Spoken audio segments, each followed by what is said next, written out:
भाजपा खासदार अनिल बोंडे यांना पुन्हा शिवीगाळ आणि धमकीचा फोन आलाय। अमरावतीच्या राजापेठ पोलिसांनी वरुड इथून तरुणाला ताब्यात घेतलंय। काम का नाही केलं असं म्हणत खासदार बोंडे यांना तरुणाकडून शिवीगाळ करण्यात आली।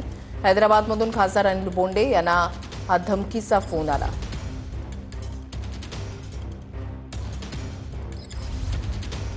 चेंबूरमध्ये देवीच्या मूर्तीला माउंट मेरी बनवण्यात आलं। वाशीनाका स्मशानभूमीमधली ही धक्कादायक घटना आहे। देवीचा अवमान बजरंग दलाचा हा आरोप आहे। या प्रकरणी गुन्हा दाखल करण्यात आलेला आहे आणि पुढील तपास सुरू झालाय।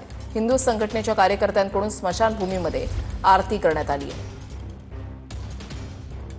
हे नेमकं प्रकरण काय आहे तर चेंबूरच्या वाशीनाका स्मशानभूमीमध्ये देवीला माउंट मेरीचा पोशाख घालण्यात आला। काही मिशनरी लोकांनी देवीच्या मूर्तीला माउंट मेरीचा पोशाख घातल्याचा हिंदू संघटनांचा आरोप आहे। माउंट मेरीचं रूप द्या अशी इच्छा देवीनं स्वप्नामध्ये येऊन व्यक्त केली असा पुजाऱ्यानं दावा केला असं हिंदू संघटनांचं म्हणणं आहे। मंदिराच्या पुजाऱ्याला मिशनऱ्यांनी पैसे दिल्याचा हिंदू संघटनांचा आरोप आहे। पुजाऱ्याला पोलिसांकडून अटक करण्यात आली आणि त्याला 2 दिवसांची पोलीस कोठडी सुनावण्यात आली आहे। घटनेनंतर हिंदू संघटनेच्या कार्यकर्त्यांकडून स्मशानभूमीमध्ये आरती करण्यात आली।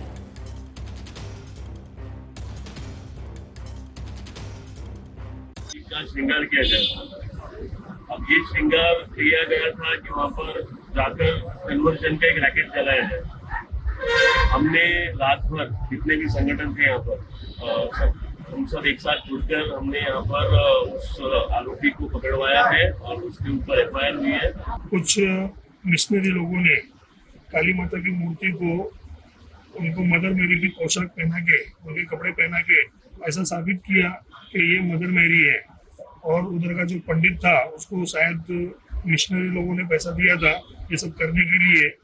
तो उसने बोला कि मेरे सपने में काली माता आई और मुझे बोली कि मुझे मदर मेरी का रूप दो। ऐसा कहीं नहीं होता है। वृक्षतोड सुनावणीच्या आधी पर्यावरण प्रेमींचा सभागृहामध्ये गोंधळ पाहायला मिळाला। सुनावणीसाठी मनपा आयुक्त उच्चस्तरीय अधिकारी नसल्यानं गोंधळ घालण्यात आला। तपोवनमधील वृक्षतोडी संदर्भात आज सुनावणी होतीये।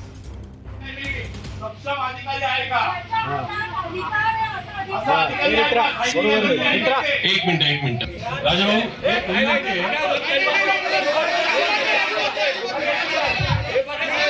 जर तुम्ही माझं ऐकून घेणार असणार नसेल ऐकून घ्यायचं तुम्हाला जर वाटतंय हे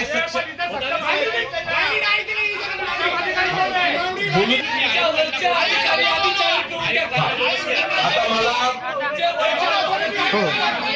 ऑथॉरिटी आहे म्हणूनच उभा आहे।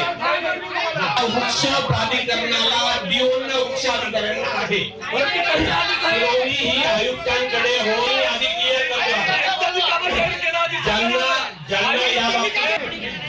ज्यांना सुनावणीमध्ये तथ्य वाटत नाही त्यांनी डायरेक्टली आयुक्तांना देऊ शकतात। मधून लातूरच्या रेणापूरमध्ये ठाकरे सेनेच्या 16 पैकी 11 उमेदवारांची माघार।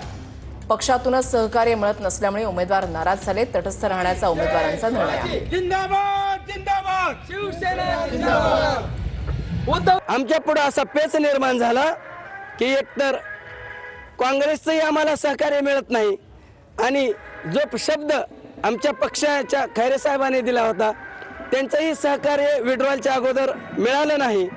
म्हणून आम्हाला नाविलाजानं आमच्या उमेदवारांनी स्वखुशीनं आमची परिस्थिती नाही म्हणून विड्रॉल केला। जर आमचे सगळेच फॉर्म राहिले असते तर आज रेणापूरमध्ये नगरपंचायतमध्ये शिवसेनेचा भगवा